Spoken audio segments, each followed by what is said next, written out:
So 988 is a new resource that has been created. It's a free hotline, 3 numbers, modeled after 911.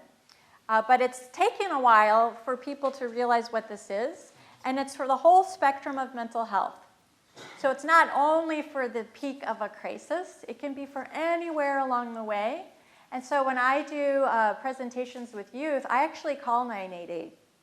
And I've had permission from 988 administration to model a call. And so I would encourage you yourself just to call and say, I am a faith leader, I'm an educator, I work with youth, I work in the community. I want to see how this works so that I can explain it and show other people.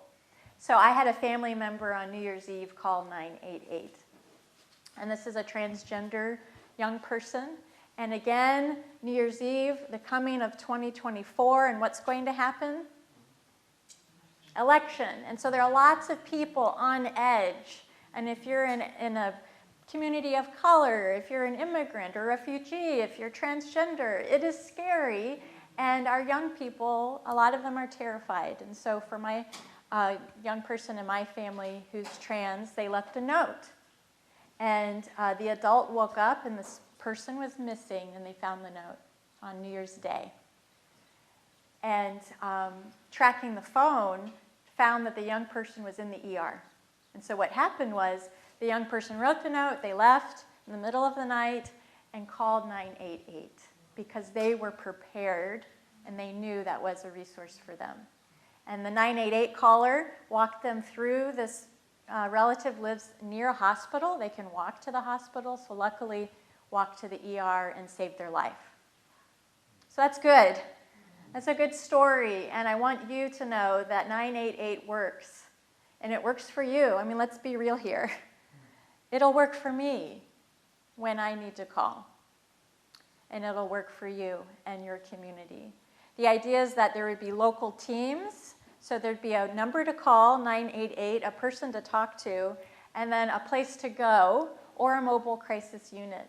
So you can get involved in advocacy, and that's another empowerment thing. A lot of times we feel powerless and hopeless, but there's a lot we can do, and so you can be an advocate for funding in your community for mental health services.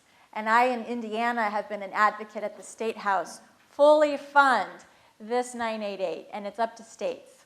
And so please look into that for your state and see how you can organize your faith community to ask for more funding, because that will help provide a more robust network.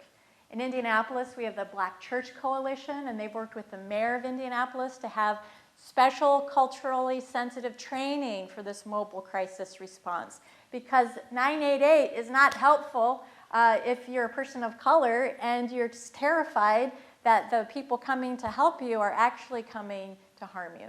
And so there's a lot we can do in local communities for education and advocacy. And so I invite you into that space.